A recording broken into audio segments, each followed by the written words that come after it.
my jail homies. We out here. Come on, get on that bed. Today, we're going into the gritty, jaw-dropping world of King Von, the Chicago rapper who made news not only for his music, but also for his crazy, exciting time in jail. King Von grew up in a dangerous place where there was a lot of crime and famous rappers like Chief Keef and Lil Durk. But it was inside the prison walls that King Von really became famous for being fearless, cruel, and jumping his inmates. Also, check out this intense moment right here. And that was just a taste. This guy didn't just survive in prison, he dominated it. Von Ver's Chicago rival. While behind bars, King Von was involved in multiple fights. One of such fights was the most popular instance, which happened in 2017 when Von attacked 051 Freaky, a fellow inmate. The reason for this battle was a long-running rivalry between their respective gangs. Freaky was affiliated with 051 Young Money, while Von was a member of OTF, an acronym that stands for Only the Family. A tattoo on Freaky that mocked the name of L.A. Capone, an OTF affiliate who was killed in 2013, was the direct reason for this confrontation. Michael Buchanan, Saki Hardy Johnson, and Michael Mays were three individuals, all connected to 051 Young Money, who were found guilty of Capone's murder and given lengthy jail sentences. King Von took quick action, indicating that the tattoo offended him. He couldn't tolerate the disrespect. Von was able to free himself of his restraints with the assistance of another convict, and then he proceeded to launch a vicious assault on Freaky. The surveillance camera was able to capture this moment. In the video, Von can be seen punching Freaky multiple times until the security personnel intervened and brought him under control. After that, Von was put back in handcuffs. Von confidently asserted his unwavering self-assurance and fearlessness after the heated interaction he had with 051 Freaky during the showdown. According to the accounts, he claimed to be proud of the battle and to be fearless in facing his competitors squarely. Von's persona is one of aggressiveness. He regularly presented himself as a courageous and strong person in both his songs and real life. In addition, the manner in which he was able to break free from his handcuffs while he was in prison demonstrated his ingenuity and unyielding will to maintain control of his situation, even while he was being held. And according to King Von, it was a Slight estimate. It's nothing though. brawl with another inmate. Another noteworthy altercation happened in 2016 when Von and a companion engaged in physical combat with another prisoner. The guards had to step in and use mace to restrain the fighters because the fight was so fierce. Von later complained about not getting medical assistance for the consequences of the chemical spray, even though he had been maced. As is customary, when an inmate is injured in any way, King Von had to be questioned by a sergeant who happened to be on duty at the time of the fight. King Von informed the guard that he was hurt when he was maced, but he doesn't know why he was sprayed, suggesting that it was done carelessly and that he wasn't given any medical assistance. King Von stated in this video clip when being questioned by the sergeant, I got maced. Why'd you get made? I was in the hallway. You was in the hallway. I was in the barbershop. Hit the corner. Who makes me skip? I don't know. Somebody makes me.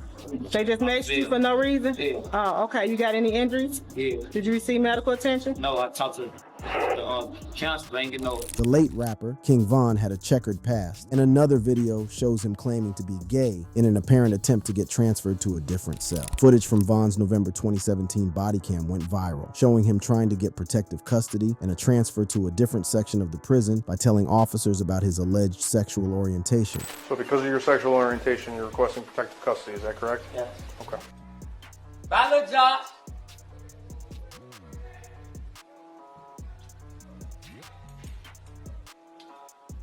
I'm a too.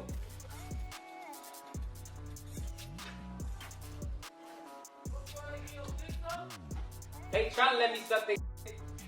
Anyway, many of King Von's associates and friends spoke out in support of the late rapper, putting an end to speculation about his sexual orientation. No Limit Cairo, a fellow Chicagoan, said that the restrictions of the prison were the true motivation for Von's desire to be transferred. Asian Doll, who was once romantically involved with Von, appeared to respond to the video by suggesting that his sexual orientation announcement was an elaborate scheme to manipulate the system. When clips about this incident got online, Von's fans praised him for trying to trick the prison officers, even though it didn't work.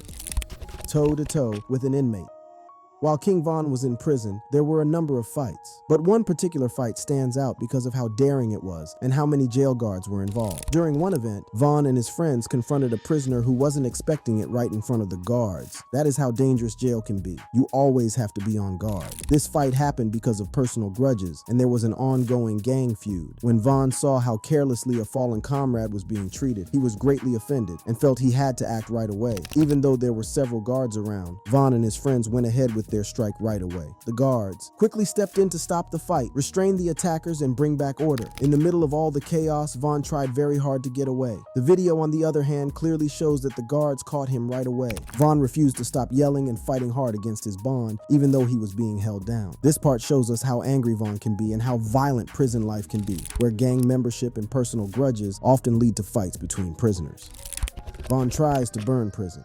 Well known for his audacious behavior, King Von was also once locked up in a high-security prison, where some of the nation's most violent offenders are kept. In order to stay safe, Von had hatched a bold scheme to leave his mark on everyone there, to the ignorance of the security personnel. Von planned a risky escape from his incarceration with the assistance of a few devoted friends. They attempted to set fire to the cell blocks using clothing and improvised burning materials they could find around. They were able to surprise everybody. Well, who could have expected a bold escape from King Von and his crew at the time? Von's group was moving slowly from block to block, confronting and subduing anyone who got in their way, and the commotion was getting worse. Words of rebellion, and more so, the smoke from the fire got the attention of everyone. However, Von had left his imprint by the time the authorities were able to seize back authority and put out the rebellion in the fire. Inmate legend has it that this was one of the most daring attempts ever. However, life for King Von was a haze of monotony and seclusion within the walls of the prison. In his solitary confinement, he had to seek comfort in something. And the one thing that appeared to offer him relief from the routine of prison life was drugs. Von had created a web of contacts that made sure he got as many drugs as possible, regardless of the tight laws and constant observation in that prison. It did help that he was popular too, and so he was able to play the cat and mouse game with the jail officials. The drugs weren't just a source of escapism for him, but they also served as fuel for some of his violent outbursts and behavior. Naturally, he had a confrontational personality, but the drugs served as a catalyst to boost his anger and paranoia.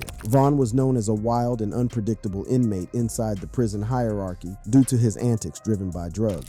Most times, his fights with other inmates began from just minor disagreements that would turn violent in the twinkling of an eye. Fueled by the drugs and his own combustible nature, the prison walls turned into a battleground, with Von at its epicenter. One day during an ordinary check, he got unlucky and was caught in a modified state, surrounded by a cloud of smoke and several drugs. Despite the occasional disciplinary measures and attempts at rehabilitation, Von's need for relief through the use of drugs continued to drive his behavior behind bars. This is a reminder of the challenges of managing a high-profile inmate with a history of violence and drug abuse. You should know that it is nothing but a ticking time bomb in an already volatile environment. Von goes against the cops. King Von's history with the cops isn't something to smile about. Me for what? I can get yours, sir. This is real quick. You took a picture of my ID, man. Von's first big run-in with the law happened when he was only a teenager. As a child growing up in the dangerous O-Block neighborhood, the cops often singled him out because he was involved with local gangs. People had a lot of mistrust and anger toward the cops because they were constantly bothering and watching them. In 2012, Von was arrested for having a handgun without a permit. He was 18 years old at the time. His early adulthood would be mostly marked by a pattern of jail time that began with this arrest. And even though the charges were serious, Von would soon have even more legal issues. These counts were just the start. 2 men were shot and killed in 2014, and Von was arrested in connection with the crime. He was charged with 3 counts of attempted murder and 1 count of first-degree murder. Von spent more than 3 years in jail while he waited for his trial. At the time, he claimed that he wasn't guilty and that the charges against him were not true. King Von eventually got out of jail in 2017 when the charges against him were dropped because there wasn't enough proof and witnesses didn't want to be charged. Couldn't all of these interactions make one deeply suspicious and angry? Surely Von's anger toward the police came from both his direct contact with them and what he would have seen around it. Racism, police violence, and corruption were common in his community. His perspective would have been molded by these encounters and thereby developed a strong disdain for authoritative figures. And his reputation as a fierce and unyielding person definitely played into the prison system. He frequently disagreed with the jail administration, and on a fateful day, tempers flared during a routine cell inspection. Already tired of life in the prison and the after effects of those drugs, Von took offense at what he saw as an insult from one of the guards. Von's anger quickly got out of hand. With a sudden burst of rage, Von lunged at the nearest guard, catching him off guard. The attack was swift and brutal, catching both the guard and nearby inmates by surprise. The guard fell back and hit his head on the cell bars as Von hit him in the face with his hands. The guard tried to defend himself, but Von's constant attacks were too much for him. When other guards heard the noise, they rushed over to the scene to help. Alarms went out, and prisoners began to shout in defiance, sending the jail yard into a frenzy. Von kept up the attack until the the guards who came to help their colleague were able to physically restrain and control him. The consequences were dire and immediate. Vaughn was immediately put in solitary confinement and kept apart from the other inmates and prison staff. He faced serious punishments, which included additional charges and an extension of his stay, all of which threatened to derail any hope of a future beyond the prison walls. The episode was a sobering warning of how dangerous it is to be angry and violent without limits. Von N's gangster's life. More so, the release of police records that had not been made public before seems to have ended rumors about who killed the 17-year-old Gakira K.I. Barnes in 2014. A hooded figure allegedly shot and killed the adolescent, who had been a member of the Gangster Disciples in Chicago and was responsible for the murders of over a dozen souls. Before she met her demise on the streets where she had become famous, Barnes had a terrifying reputation throughout the city. More information about Barnes's case has been released by the Chicago Police Department. This includes the name of the person they think killed him. The documents say that witnesses saw the accused shooter and identified him as the rapper King Von. He was thought to be a member of the Black Disciples. The report says that an unknown M1 approached the victims while wearing blue jeans and a gray hoodie. After that, the unknown killer pulled out a handgun and began shooting at the victims, hitting all three of them. Then, the unidentified offender quickly escaped in an unknown vehicle. The papers also have police writing that the victim was killed by Davon Bennett, according to the investigation. You should know King Von's real name by now, right? We mentioned it earlier in the video. Vaughn was later asked about her death, but he was never charged with it. The police then said that even though witnesses said Vaughn was the shooter, they did not have enough evidence to hold him responsible for her death. Barnes seemed to have done well in school all her life, but as a child, she saw gang violence. She became well known on social media by making fun of her rivals. Following her brother Tyquan Tyler's death in 2012, she reportedly turned vicious and pursued retribution for his passing. Though her mother later rejected the rumors she had heard about her daughter, Barnes was allegedly involved in over 20 shootings and responsible for several murders. But sadly for her, the 17-year-old gangster's rule had come to an abrupt halt. Von Ketches and Oplacking.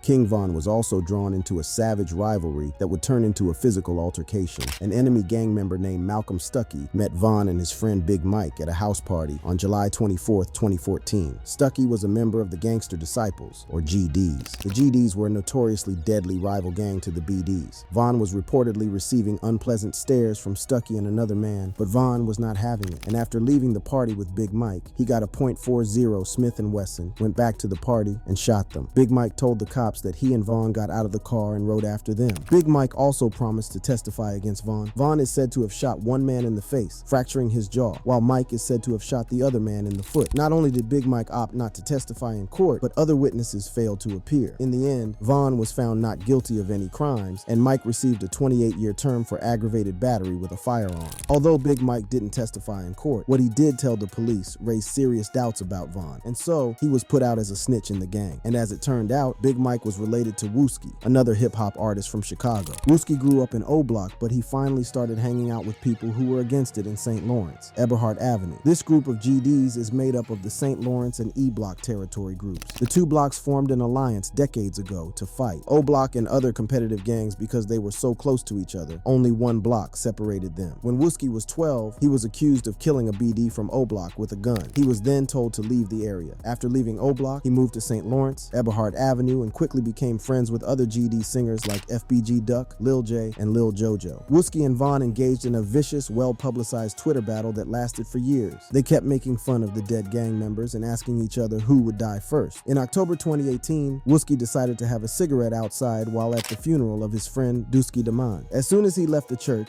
a heavy hail of Draco gunfire hit him in the head. After being taken to the hospital quickly and undergoing emergency surgery, he eventually recovered. Even though Wooski is still alive, his rehabilitation from a gunshot wound to the head is still a work in progress. To rub salt in Wooski's injury, Vaughn admitted to doing him dirty on Instagram.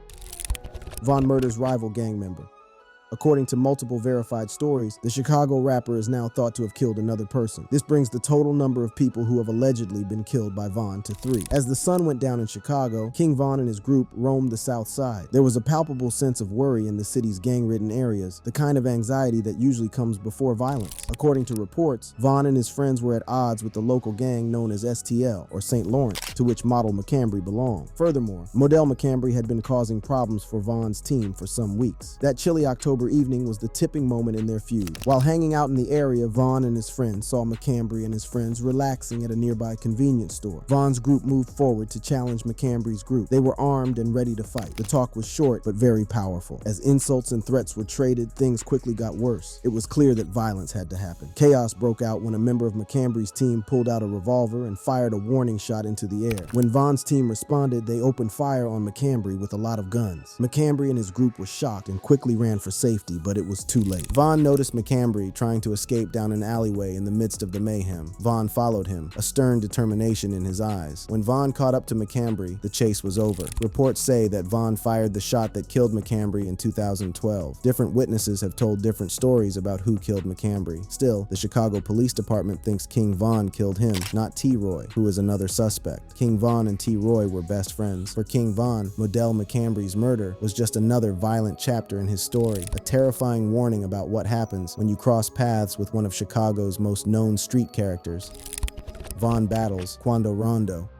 Vaughn decided to try his hand at the music business in 2018 after seeing his friend, Lil Durk, do well in it. His friends told him to try to change things for the better in his life. His first big hit, Crazy Story, came out on December 6, 2018, the same day Lil Durk signed him to his OTF line. The song became very popular very quickly, thanks to Vaughn's friend Lil Durk's help. At first, it was hard for him to get used to having all the cameras on him, but Durk helped him get better quickly. In the years that followed, Vaughn kept putting out music, kept in touch with his friend Lil Durk all the time, and quickly gained more fans. Then, Lil Durk and Vaughn were both taken into custody in June 2019 in relation to an Atlanta shooting. The state says that on February 5th, 2019, the two men robbed and shot a man outside of a famous Atlanta drive-in. In addition to other accusations, both men were charged with felon in possession of a firearm and criminal intent to commit murder. Nevertheless, they were both able to post bail, Durk for $300,000 and Vaughn for $250,000. But this didn't do much more than help him become famous, which is what being locked up often does for artists. After that, his career began to hit new heights. He finally was making serious money, quit living on the streets, and was going on tour with Lil Durk. Subsequently, on November 6, 2020, Vaughn and his group departed from the Opium nightclub and made their way to Atlanta's Monaco Hookah Lounge. Vaughn was prohibited from carrying a pistol since he was a criminal, and his case with Lil Durk was still pending. Tragically, Vaughn got into a fight with rapper Quando Rondo and his group outside the Hookah Lounge at around 2:15 in the morning. When the two groups got into a fight, shots were fired. Were Quando Rondo and King Von at odds with each other? That's what people on social media think, but it's not for sure. They were in competing circles because King Von was signed with rapper Lil Durk and Quando Rondo was signed with NBA YoungBoy, according to Hits EC. After Quando Rondo and Von had their initial altercation, it is said that Quando Rondo's friend Lul Tim opened fire on Von, hitting him several times. Immediately after, there was mayhem. One of Von's buddies shot at Lul Tim and two officers fired shots from separate positions. 6 men were shot during the whole fight. Unfortunately, Vaughn and 2 other men died from their injuries. Luckily, camera footage caught the whole thing, and Lul Tim, who is suspected of killing Vaughn, was arrested for murder. After the shooting in 2020, Lul Tim, who is also known as Timothy Leaks, was first blamed for killing rapper King Von. But in August 2023, the murder charges against him were officially dropped before the case even went to court. The dismissal was verified by his attorney, Noah Pines, and it was said that the decision was based on the information that was available at the time. The website Rap Current said that Lul Tim's Instagram page showed that he is linked to the rapper Quando Rondo. What was said about the Instagram page is no longer there though. Even though a lot of people on social media think there is a link between Quando Rondo and King Von's killing, Atlanta police have not confirmed it. There were reports and claims, mostly from Asian Doll, King Von's ex-girlfriend, that the police, not Leaks, may have been the source of the deadly gunfire that killed King Von, and this could be what led to the decision to drop the charges. In the music video, Left a Stain, which he put out after getting fired, Lul Tim raps about how happy he is that his ankle monitor is off, which is a sign of his newfound freedom. When the charges of King Von's murder were dropped, his friends and family took to social media to express their shock and disappointment. King Von's career ended as quickly as it had begun, leaving his songs and recordings for fans to enjoy. Many consoled themselves with the fact that he was an extremely great artist despite his past, and, like most individuals, deserved a second chance to make a change in his life. His music carries on his legacy. As word of Von's death spread, both his fans and his critics were saddened by the loss of a complex and controversial person, and within the walls of the prison he stayed in, I'm pretty sure that he would be remembered for a very long time. He lived quite a short life, but it was definitely a loud one. For more shocking contents like this, click on the card displayed on your screen now. Don't miss out on these intense stories.